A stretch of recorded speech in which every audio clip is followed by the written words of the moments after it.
Hey everybody, what's up and welcome back to today's video guys. And today guys, I'm going to go ahead and be showing you how to go ahead and fix the 403 forbidden error on your Odoo website.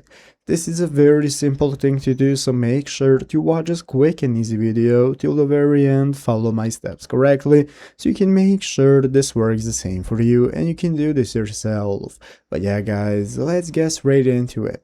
So the first thing we want to do is to go ahead and open up the official Odoo forums right here, odoo.com if you're not already, which is going to open up this main page. From there in the upper right corner, we can get started with logging in. If you do not already have an account, you can just go and create one. If you already have one, you can just go ahead and log in. So after logging in, this is going to be the home page. From where we can get started. So now let's go ahead and take a look at how to get started accessing our editor mode. Right here in the upper left corner, you're going to have the editor mode where you have the configuration tab, site settings, and so on. They're going to enable us to manage our website and follow the steps for the solution right here. As you can see on the official Odoo forums, we already have a thread by somebody who had a similar error, as you can see right here with the 403 forbidden error on their storefront. And in the replies, you're going to have people who are knowledgeable about Odoo and who are developers showing you step by step on how to get started fixing it. So basically, what I suggest for you to do is go to the official forums. It's right here, odoo.com/forums, and this is going to enable you to use the search bar. Using the search bar, you can find threads with similar problems and errors that people had like you,